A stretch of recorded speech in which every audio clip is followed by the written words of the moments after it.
বাইতুল্লাহ শরীফ আমাদের থেকে প্রায় ৬,০০০ কিলোমিটার দূরে অবস্থিত। ওই ৬,০০০ কিলোমিটার দূরে অবস্থিত জায়গার সাথে আমার সাথে বাংলাদেশ থেকে কানেকশন হওয়া কোনোভাবেই সম্ভব না। বিশেষ এক কানেকশন আল্লাহ রাব্বুল আলামিনের পক্ষ থেকে বান্দার জন্য হবে। কেউ যদি সূরা কাহফের তিলাওয়াত করে, আল্লাহ রাব্বুল আলামিন তার থেকে নিয়ে বাইতুল্লাহ পর্যন্ত বিশেষ একটা নূর তৈরি করে দিবেন। অর্থাৎ বাইতুল্লাহ শরীফের সাথে তার এক এমন কানেকশন হবে, ওই বাইতুল্লাহর কানেকশনে তাকে বিভিন্ন ধরনের নেক আমল করার জন্য আল্লাহ তাআলা তার ভিতরে ওরকম অনুপ্রেরণা তৈরি করে দিবেন। জোরে বলুন সুবহানাল্লাহ। সূরাতুল কাহফ অত্যন্ত গুরুত্বপূর্ণ একটি সূরা। কোরআনে কারীমের ১১৪টি সূরার মধ্যে ১৮ নম্বর সূরা হলো সূরাতুল কাহফ। এই সূরার মধ্যে ১১০টি আয়াত রয়েছে। এই সূরাটি হলো মক্কি সূরা।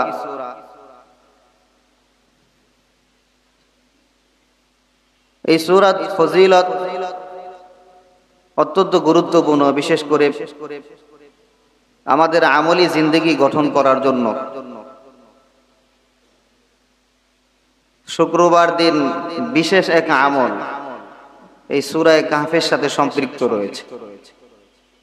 এজন্য এই সূরাটাকে যদি আমরা আমাদের জুমার দিনের আমলের মধ্যে নিয়ে আসতে পারি, তাহলে আল্লাহ তাআলা আমাদের জীবনের মধ্যেও কল্যাণ দান করবেন।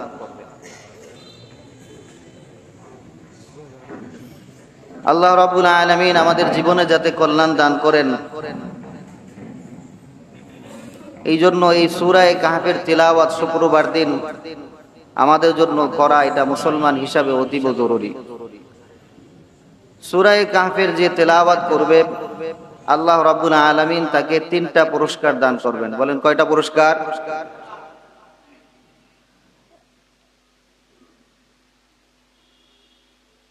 এক নাম্বার পুরস্কার হলো, যে ব্যক্তি সূরাতুল কাহফ তিলাওয়াত করবে জুমার দিনে, আল্লাহ রাব্বুল আলামিন তার জন্য একটা বিশেষ নূর, বিশেষ একটা আলো আল্লাহ তাআলা তার জন্য সৃষ্টি করে দিবেন। জোরে বলুন সুবহানাল্লাহ। হযরত ইবনে উমর রাদিয়াল্লাহু তাআলা আনহু থেকে বর্ণিত হাদিস, রাসূল সাল্লাল্লাহু আলাইহি ওয়াসাল্লাম বলেন,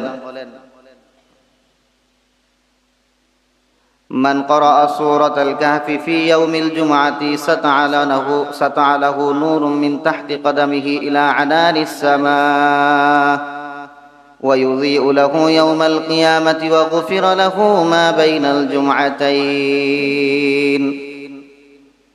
রাসূল করিম সাল্লাল্লাহু আলাইহি ওয়াসাল্লাম বলেন, যে ব্যক্তি জুমার দিনে সূরা কাহফ তিলাওয়াত করবে,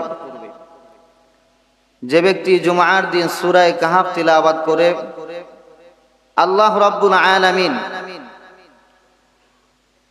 তার পা থেকে নিয়ে আকাশ পর্যন্ত বিশেষ একটি নূর সৃষ্টি করে দিবেন। জোরে বলুন সুবহানাল্লাহ। পা থেকে নিয়ে আকাশ পর্যন্ত। এই নূরের পাওয়ার কেমন হবে? প্রশ্ন হবে যে এই নূর দিয়ে আমরা কি করব, যে আল্লাহ তাআলা নূর সৃষ্টি করে দিলেন। রাসূল সাল্লাল্লাহু আলাইহি ওয়াসাল্লাম বলেন, হাশরের ময়দানে কিয়ামতের দিন যখন তার আলোর প্রয়োজন হবে, এই সূরা কাহফের তিলাওয়াত করার কারণে আল্লাহ রাব্বুল আলামিন হাশরের ময়দানে যখন অন্ধকারের মধ্যে পড়বে, এই আলোর মাধ্যমে আল্লাহ তাআলা তার জন্য আলোর ব্যবস্থা করে দিবেন। এই হাদিসের মধ্যে রাসূল আরো বলেন, ওয়া গুফিরা লাহু মা বাইনাল জুমআতাইন, এক জুমআ থেকে আরেক জুমআ পর্যন্ত তার যত সগীরা গুনাহ হয়েছে, আল্লাহ রাব্বুল আলামিন সমস্ত সগীরা গুনাহগুলোকে maaf করে দিবেন।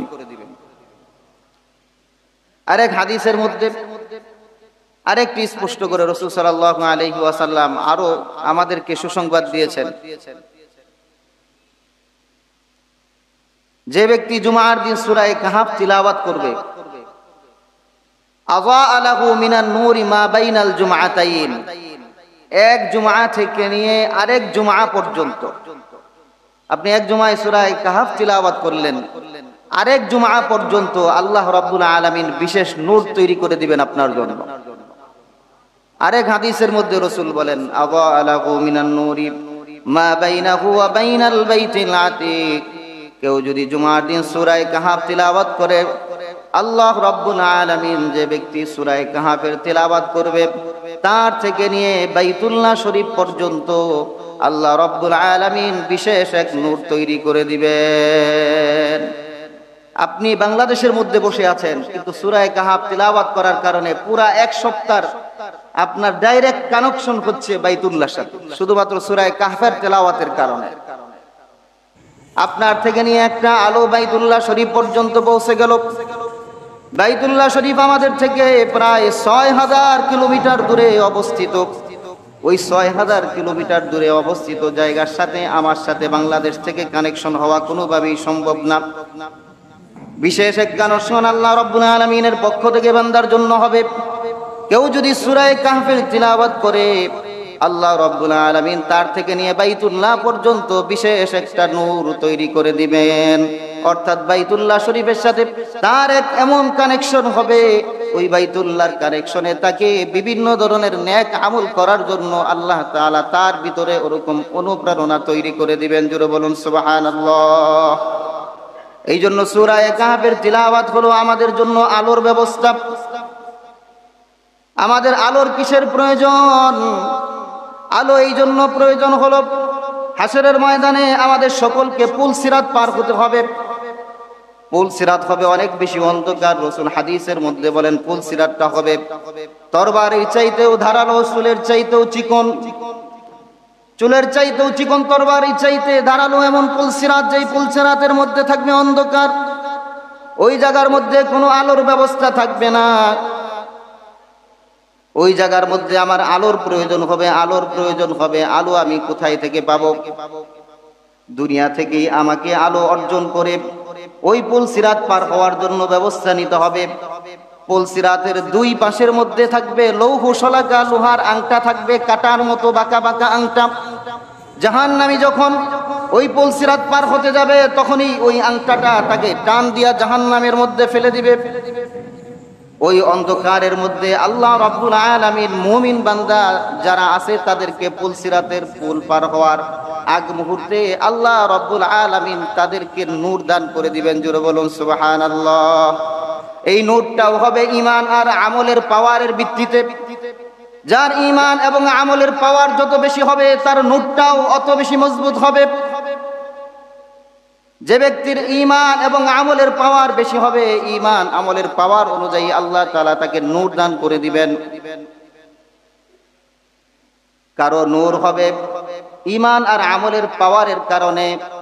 একটা পাহাড় যেভাবে বিশাল বড় হয়, যেমন মনে করেন উহুদ পাহাড়। উহুদ পাহাড় যেই পরিমাণ বড়, আল্লাহ রাব্বুল আলামিন কারো ঈমান এবং আমলের পাওয়ারের ভিত্তিতে পুল সিরাত পার হওয়ার সময় তার আলোটাকে ওই উহুদ পাহাড় সমপরিমাণ একটা বিশাল পাহাড়ের মতো বড় আলো তাকে দান করে দিবেন। কারো আলো হবে খেজুর গাছের মতো, কারো আলো হবে 3.5 হাত বদির মতো, কারো আলো হবে বৃদ্ধাঙ্গুলির মধ্যে, মানে সর্বাপেক্ষা নিম্ন আলোর অধিকারী যেই ব্যক্তি হবে, তার বৃদ্ধাঙ্গুলির মধ্যে একটু আলো জ্বলতে থাকবে। এই আলোটা কখনো নিভবে, কখনো জ্বলবে। তার ঈমানের এবং আমলের পাওয়ারটা কম হওয়ার কারণে, আমলটাও কম হওয়ার কারণে আলোটাও তার জন্য কম হবে। ওই পুল সিরাত দিয়া কাফের, মুসলমান, মুনাফিক সকলকেই পার হতে হবে। কাফেররা তো জাহান্নামে পড়েই যাবে, আর মুনাফিকরা দুনিয়ার মধ্যে যারা দাবি করেছিল আমরা ঈমানদার, মুসলমানদের সাথে বসবাস করেছে, দাবি করেছে তারা ঈমানদার, মুখে প্রকাশ করেছে মুসলমান, কিন্তু ভিতরে ভিতরে ইসলামের বিরুদ্ধাচরণ করেছে। ইসলামের কোনো বিষয় তার সামনে আসলে সে ইসলামের বিরুদ্ধাচরণ করার পরেও নিজেকে মুসলমান দাবি করেছে। জোরে বলুন ঠিক কিনা? মুনাফিক উপর দিয়া সে বলে আমি মুসলমান, কিন্তু ভিতরে ভিতরে কোরআনের বিরুদ্ধাচরণ তার মধ্যে পাওয়া যায়। ভিতরে ভিতরে কোরআনে কারীমের যেই সমস্ত আইনগুলো আছে এগুলো মানতে তার কষ্ট লাগে। জোরে বলুন ঠিক কিনা? মুনাফিকের কোরআনের অনেক সময় আইন তার কাছে ভালো লাগবে না, কারণ সে বাস্তবিক পক্ষে তার অন্তরের মধ্যে ঈমান নাই। সে মুখ দিয়া বলতেছে আমি মুসলমান। এরকম মুনাফিক যে ব্যক্তি ভিতরে তার ঈমান নাই, মুখ দিয়া জবান দিয়া শুধু ঈমান দেখায়। ওই হাসরের কঠিন মুহূর্তে পুলসিরাত পার হওয়ার সময় তার সাথে কোনো আলো থাকবে না। মুমিনকে আল্লাহ রাব্বুল আলামিন যখন আলো দান করবেন, মুমিন আলোর মাধ্যমে যখন পুলসিরাত পার হওয়া শুরু করবে, ওই আলো দেখার পরে মুনাফিক পিছন থেকে তার পিছনে দৌড়ে গিয়া বলবে, ও মুমিন ভাই একটু দাঁড়াও, আমাকেও একটু আলো দাও, তোমার এই আলোর মাধ্যমে আমিও একটু জান্নাতে যেতে চাই। ইয়াউমা ইয়াকুলুল মুনাফিকুনা ওয়াল মুনাফিকাতু লিল্লাযীনা আমানু যুরু না নাকতাবিস মিন নূরিকুম কিলা রুজিউ ওয়ারাআকুম ফালতামিসু নূরা। তখন মুনাফিক মুমিন কে বলবে, মুনাফিক পুরুষ হোক মুনাফিক নারী হোক, মুমিন পুরুষ এবং নারীকে ডাক দিয়া বলবে, আজকে তোমরা আলোর মাধ্যমে জান্নাতে চলে যাচ্ছ, আমাদেরকে একটু আলো দিয়া যাও। এইভাবে যখন আলো চাইবে, দুনিয়ার জিন্দেগিতে মুসলমানদের সাথে তারা ধোঁকাবাজি করেছে। হাসরের ময়দানে এই পুলসিরাত পার হওয়ার সময় মুমিন ব্যক্তি এখন তার আলো দেওয়ার কোনো অধিকার নাই। মুমিন ব্যক্তি তাকে বলবে, যাও পিছনে যাও, পিছন থেকে আলো নিয়ে আসো, আমার সাথে কোনো আলোর ব্যবস্থা নাই। পিছন দিকে মুনাফিক চলে যাবে, গিয়ে দেখবে ওই জায়গার মধ্যে কোনো আলো নাই। আর আল্লাহ রাব্বুল আলামিন এই জায়গার মধ্যে মুনাফিক আর মুমিনের মধ্যে একটা প্রাচীর তৈরি করে দিবেন, একটা দেওয়াল তৈরি করে দিবেন। এমন একটা বিশেষ দেওয়াল তৈরি করবেন যেই দেওয়ালের মাঝখানে একটা দরজা থাকবে। দরজার বাহিরের সাইড আর দরজার ভিতরের সাইডের মধ্যে বিশাল ব্যবধান হবে, অনেক পার্থক্য হবে। দরজার বাহিরের সাইডে হলো মুনাফিক আর দরজার ভিতরের সাইডে আছে ঈমানদার। আল্লাহ রাব্বুল আলামিন দরজার বাহিরের সাইডে মুনাফিকের জন্য আযাবের ব্যবস্থা করবেন, আর দরজার ভিতরের সাইডে মুমিন বান্দার জন্য আল্লাহ রাব্বুল আলামিন রহমতের ব্যবস্থা করে দিবেন। জোরে বলেন না সুবহানাল্লাহ। মুমিন বান্দার জন্য আল্লাহ তাআলা দরজার ভিতরে রহমত রেখে দিয়েছেন। মুনাফিকের জিন্দেগি যে দুনিয়ার মধ্যে থেকে আল্লাহ রাব্বুল আলামিনের হুকুমের বিরুদ্ধাচরণ করেছে, ইসলামকে যে মনে প্রাণে মেনে নিতে পারে নাই, ওই ব্যক্তিটাই হলো মুনাফিক। ওই সময় সে পুলসিরাতের মধ্যে তাকে ওই পুলসিরাতে যাওয়ার সময় ওই আংটাগুলো টেনে তাকে জাহান্নামের আগুনে নিক্ষেপ করবে। জোরে বলুন ঠিক কিনা? এই জন্য মুনাফিকের কাতারে যাতে আমাদের কারো নাম না থাকে, মুমিনের কাতারে যাতে নাম চলে আসে, এই জন্য সবচাইতে বেশি আমাদেরকে চিন্তা করতে হবে আমার কাতারটা কি মুনাফিকের কাতারে চলে যাচ্ছে কিনা। মুনাফিক ডাক দিয়া মুমিনকে বলবে, ও মুমিন ভাই, তুমি বললা পিছনে আলো আছে, আমি পিছনে তো কোনো আলো পাই না।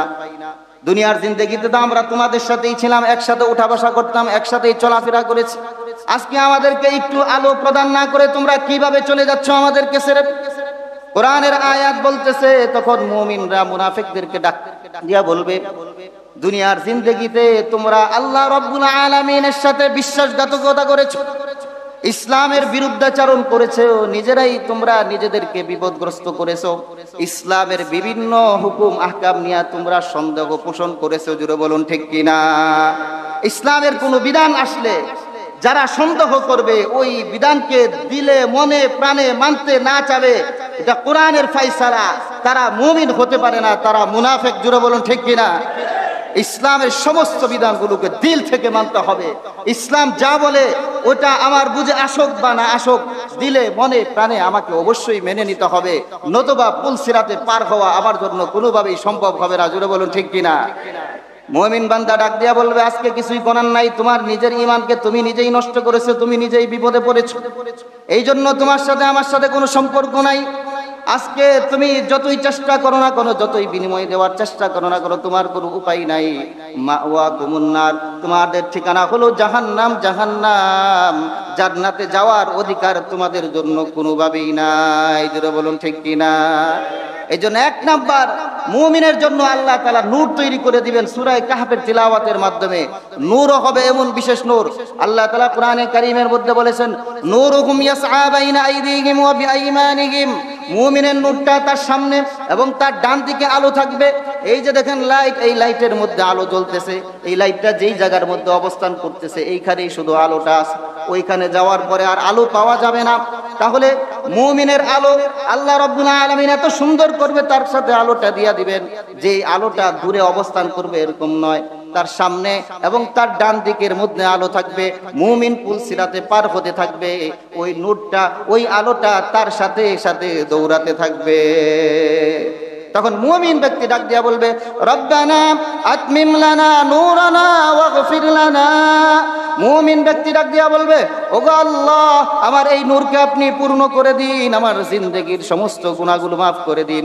রব্বানা আতমিম লানা নূরানা ওয়াগফির লানা ইন্নাকা আলা কুল্লি শাইইন কাদির। আল্লাহ রাব্বুল আলামিন মুমিন বান্দার নূরকে তখন পূর্ণ করে দিবেন। মুমিন বান্দা বিদ্যুৎ গতিতে আল্লাহ তাআলার তৈরি জান্নাতের মধ্যে চলে যাবে। জোরে বলুন সুবহানাল্লাহ। এক নাম্বার সূরা কাহফ যে তেলাওয়াত করবে, আল্লাহ তাআলা তার জন্য এই নূরের ব্যবস্থা করবেন। এই নূর এক সপ্তাহ পর্যন্ত তার সাথে থাকবে। এই নূরের কারণে আল্লাহ তাআলা তার জন্য কল্যাণের ব্যবস্থা করবেন। দুই নাম্বার, যে ব্যক্তি সূরা কাহফের তিলাওয়াত করবে, সূরা কাহফের তিলাওয়াত করার কারণে দুনিয়ার জিন্দেগিতে আমরা অনেক বেশি অশান্তির পেরেশানির মধ্যে ভুগতে থাকি, অনেক মুসিবত আমাদের মধ্যে চলে আসে। সূরা কাহফের যে তিলাওয়াত করবে, ইন্নাহা তুশিউস সাকিনাতা ফি হায়াতিল মুসলিম, মুসলমানের জিন্দেগির মধ্যে সূরা কাহফ যে তেলাওয়াত করবে, আল্লাহ রাব্বুল আলামিন তার জিন্দেগির মধ্যে শান্তি এবং প্রশান্তি দান করে দিবেন। জোরে বলুন সুবহানাল্লাহ।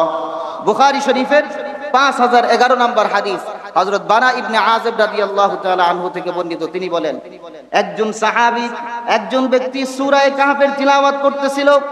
সূরা কাহফের তেলাওয়াত যখন করতেছিল, তার ঘোড়াটাকে তার পাশে দুইটা রশি দিয়ে বেঁধেছিল।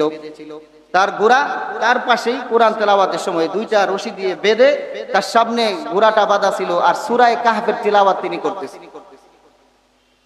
হযরত বারা ইবনে আযিব বলেন, ওই সাহাবী যখন সূরা কাহফের তিলাওয়াত করতেছিল, তখন আকাশ থেকে একটি মেঘখণ্ড সে দেখতে পেল। সূরা কাহফের তিলাওয়াতের সময় একটা মেঘখণ্ড আকাশ থেকে নিচের দিকে নেমে আসতেছে, নিচের দিকে নেমে তার উপরে ছায়া দিতেছে। সে যত বেশি সূরাটা পড়তেছে, আকাশ থেকে ওই মেঘখণ্ডটি নামতেছে আর তার উপর ছায়া দিচ্ছে, তার উপর ছায়া দিচ্ছে। আর এই অবস্থাটা যখন ঘোড়াটা দেখলো, ঘোড়া দেখার পরে লাফানো শুরু করলো, ঘোড়া ভীষণভাবে লাফানো শুরু করলো। এইভাবে তেলাওয়াত করতে করতে যখন সকাল হয়ে গেল, সকাল বেলায় ওই সাহাবী যখন রাসূল সাল্লাল্লাহু আলাইহি ওয়াসাল্লামের দরবারে এসে বলল, ওগো আল্লাহর হাবিব, আমি সূরা কাহফের তিলাওয়াত করতেছিলাম, হঠাৎ করে দেখলাম একটা মেঘখণ্ড আকাশ থেকে আমার দিকে নেমে আসতেছিল। ওই মেঘখণ্ড যখন আসতেছিল, আমার ঘোড়াটা ভয়ে লাফানো শুরু করেছিল। আমি বুঝতে পারলাম না, ও আল্লাহর হাবিব, ওই মেঘখণ্ড কি জন্য নিচের দিকে নেমে আসলো, আমি বুঝতে পারি নাই। তখন রাসূল সাল্লাল্লাহু আলাইহি ওয়াসাল্লাম বলেন, তিলকাস সাকিনাতু তানাজ্জালাত বিল কুরআন। ও আমার সাহাবী, তোমার সূরা কাহফের তিলাওয়াতের কারণে আল্লাহ রাব্বুল আলামিন আকাশ থেকে তোমার জন্য প্রশান্তি অর্থাৎ সাকিনা তোমার জন্য নাজিল করে দিয়েছে। যারা বলেন না সুবহানাল্লাহ। আকাশ থেকে আল্লাহ তাআলা তোমার জন্য প্রশান্তি, তুমি পেরেশানিতে আছো, মুসিবতের মধ্যে আছো, বিভিন্ন পেরেশানি মুসিবত তোমাকে ঘিরে বসেছে, সূরা কাহফের তিলাওয়াত করেন। সূরা কাহফের তিলাওয়াতের কারণে আল্লাহ তাআলা মুসিবত থেকে উদ্ধার করে দিবেন। আমরা করব তো ইনশাআল্লাহ তিলাওয়াত। 3 নাম্বার, সূরা কাহফের যে তিলাওয়াত করবে, দাজ্জালের ফিতনা থেকে আল্লাহ তাআলা তাকে মুক্তি দিবেন। এই দুনিয়ার জিন্দেগিতে আল্লাহ তাআলা আমাদেরকে সৃষ্টি করেছেন, এই পৃথিবী আসমান জমিন সবকিছু সৃষ্টি করেছেন, একটাও বাকি থাকবে না, সবগুলো ধ্বংস হয়ে যাবে, একদিন না একদিন ধ্বংস হয়ে যাবে।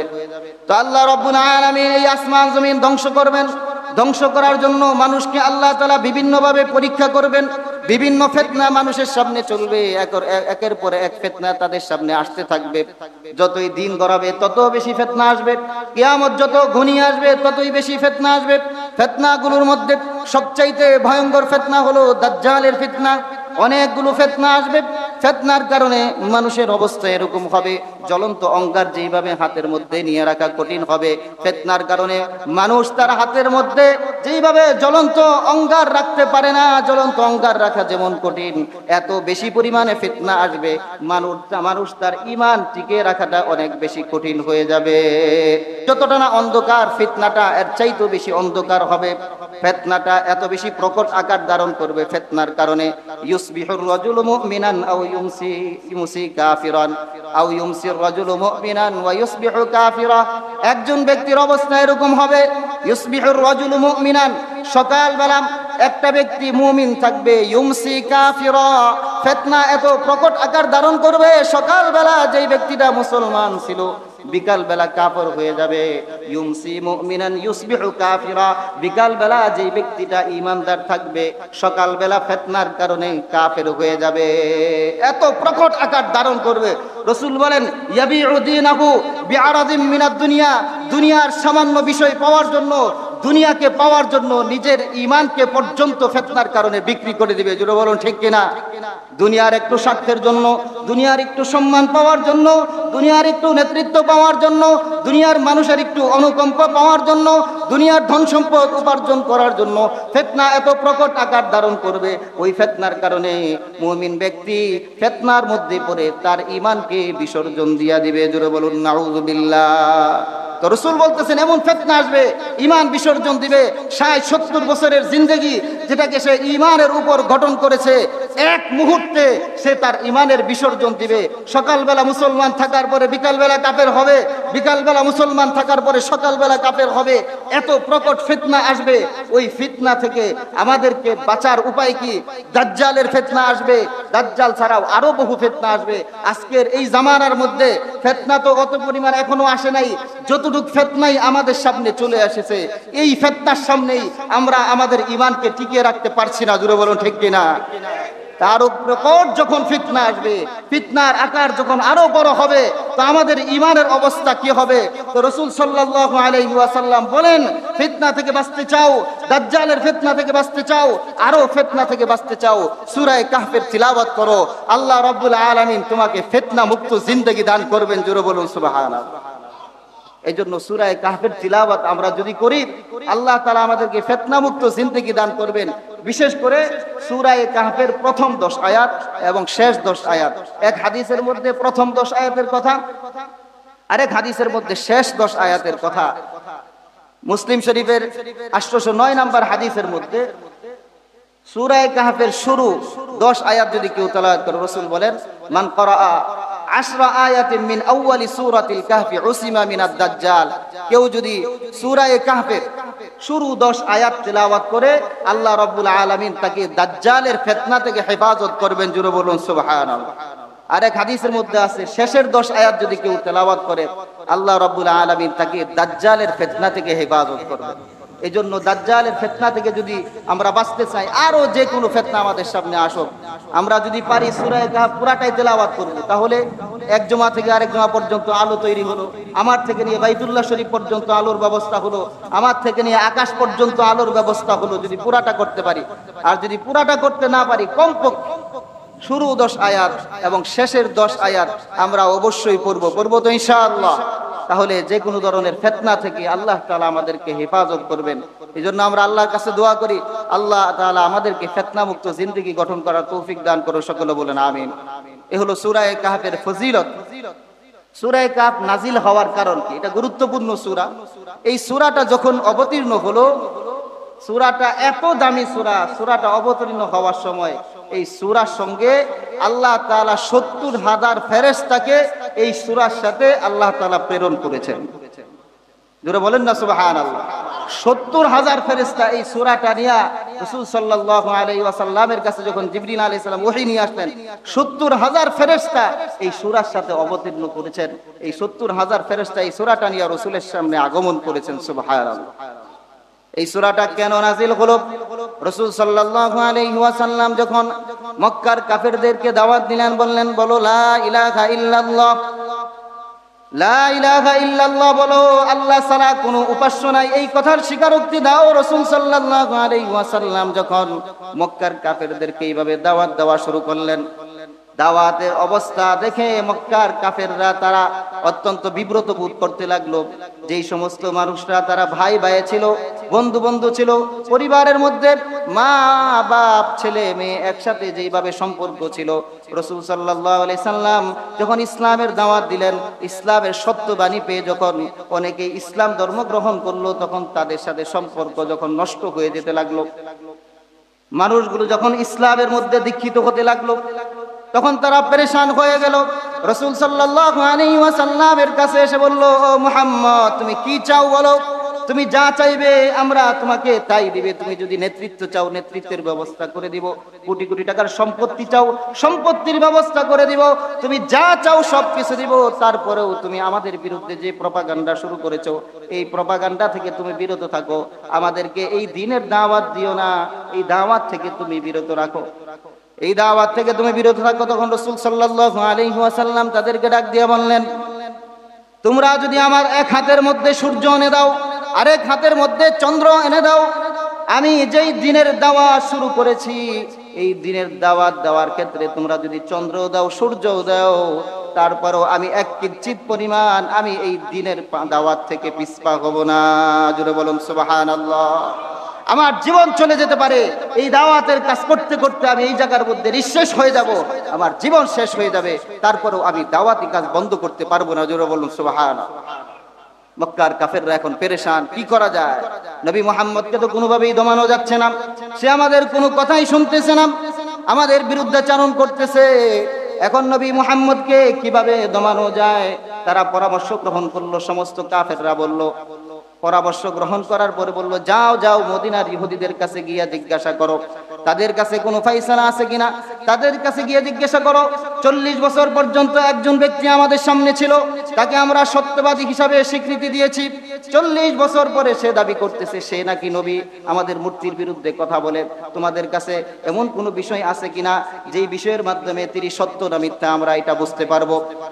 তারা দুইজন ব্যক্তিকে সিলেক্ট করলো, নির্বাচন করলো। একজনের নাম হলো নজর বিন হারেস, আরেকজন নাম হলো উকবা ইবনে আবি মুঈদ। এই দুইজন ব্যক্তিকে তারা পাঠালো মদিনার ইহুদিদের কাছে। তারা মদিনার ইহুদিদের কাছে গিয়ে কাফেররা যে সমস্ত পরামর্শ করেছিল সবগুলো পরামর্শ তাদের সামনে খুলে বলল। তারা গিয়া বলল যে এমন ব্যক্তি যে আমাদের কাছে সত্যবাদী হিসাবেই প্রমাণিত, কিন্তু সে এখন নবুয়তের দাবি করতেছে, তোমরা আমাদেরকে এমন একটা ফাইসালা বলে দাও যার মাধ্যমে তিনি সত্য না মিথ্যা এটা আমরা তাদের বুঝতে পারি। তখন তারা বলে দিল, যাও তাকে গিয়া 3টা প্রশ্ন করো, এই 3টা প্রশ্নের সঠিক উত্তর যদি তিনি দিতে পারেন তাহলে তিনি সত্যবাদী নবী, আর যদি 3টা প্রশ্নের সঠিক উত্তর না দিতে পারেন তিনি মিথ্যাবাদী নবী।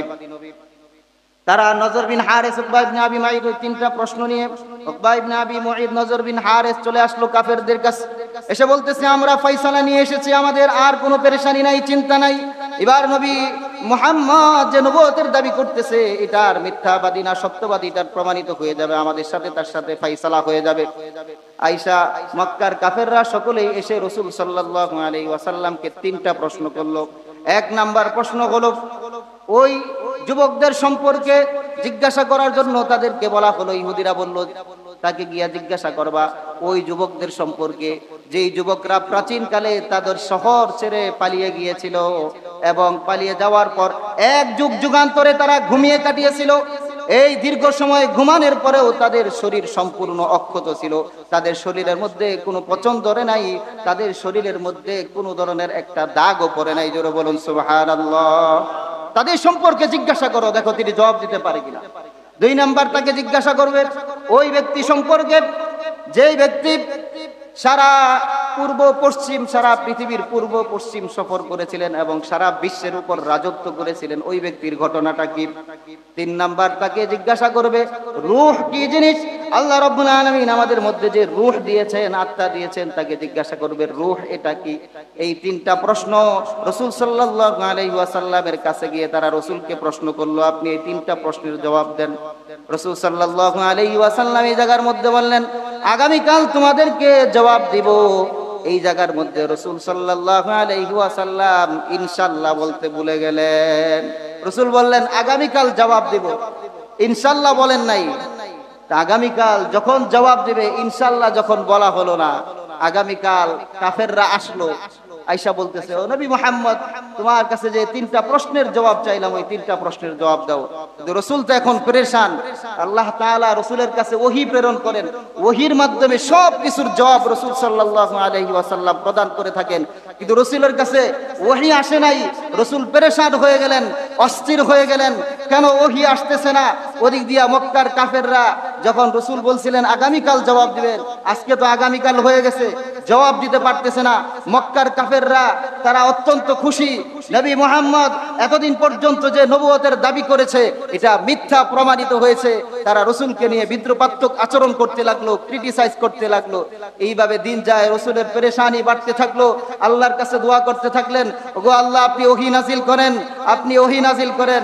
রসুল সাল্লাল্লাহু আলাইহি সাল্লাম এইভাবে দোয়া করতে করতে আল্লাহ রাব্বুল আলামিন 15 দিন পর রসুল সাল্লাল্লাহু আলাইহি ওয়াসাল্লামের উপর ওহী নাজিল করে দিলেন। জোরে বলুন সুবহানাল্লাহ। আর আল্লাহ রাব্বুল আলামিন ওহী নাজিল না করার কারণটাও জানিয়ে দিলেন। আল্লাহ রাব্বুল আলামিন বললেন, ওয়ালা তাকুলান্না লিশাইইন ইন্নী ফাইলু যালিকা গাদা ইল্লা আন ইয়াশা আল্লাহ। আল্লাহ রাব্বুল আলামিন জানাই দিলেন, ও নবী, ভবিষ্যতে যে কোনো কাজ আপনি করবেন, ওই কাজটা করার পূর্বে অবশ্যই আপনি ইনশাআল্লাহ বলবেন যে আল্লাহ তাআলা যদি চায় আমি এই কাজটা করব, আমি এই জবাবটা দিতে পারবো। আল্লাহ তাআলা যদি না চায় আমার পক্ষে জবাব দেওয়া সম্ভব নয়। জোরে বলুন ঠিক কিনা? রাসূল সাল্লাল্লাহু আলাইহি ওয়াসাল্লামের এই কাজের মাধ্যমে আল্লাহ তাআলা আমাদেরকে শিক্ষা দিলেন যে মুসলমান জাতি তোমরা ভালো করে শুনে রাখো, ভবিষ্যতে যে কোনো কাজ তোমরা করতে চাও না কেন, ওই কাজটাকে আল্লাহ তাআলার উপর নির্ভর করে করো, আল্লাহ তাআলার উপর ভরসা করো। আমি ভবিষ্যতে যে কোনো কাজ করতে চাই, আমি ভালো কাজ, যখন আমার সামনে কোনো কাজ করার জন্য যখন কোনো বিষয় চলে আসে, ওই কাজটা করার ক্ষেত্রে আমাকে অবশ্যই বলতে হবে ইনশাআল্লাহ আমি এই কাজটা করবো। জুড়ে বলুন ঠিক কিনা? মুমিনদের কৃষ্টি কালচার, মুমিনদের সভ্যতা হলো ইসলাম তাকে যেই সভ্যতা শিক্ষা দিয়েছে ওই সভ্যতা নিয়ে সে চলবে। বিধর্মীদের কোনো সভ্যতা যদি মুমিনের মধ্যে আসে তাহলে মুমিন ইসলাম থেকে দূরে সরবে। জোরে বলুন ঠিক কিনা? এই জন্য মুমিনের সভ্যতা। আজকে আমরা ইনশাআল্লাহ কোথায় বলতে হবে এটাও বুঝি না।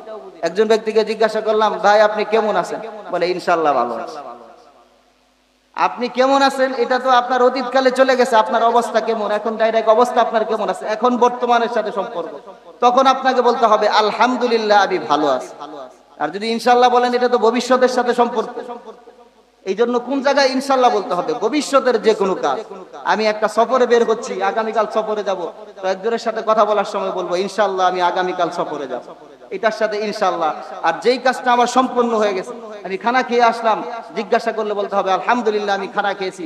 আমার যে কোনো একটা ভালো কাজ সম্পাদন হয়েছে, ওই ক্ষেত্রে গিয়ে বলতে হবে আলহামদুলিল্লাহ এই কাজটা আবার সুন্দরভাবে সুসম্পন্ন হয়েছে।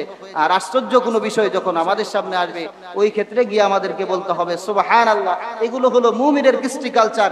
কেউ যদি আমার সাথে কোনো কল্যাণমূলক ভালো আচরণ করে, তার জন্য যদি আমি দোয়া করতে চাই, তখন তাকে বলবো জাযাকাল্লাহু তাআলা খায়রা, আল্লাহ তাআলা তোমাকে উত্তম প্রতিদান দান করুন। জুড়ে বলুন ঠিক কিনা?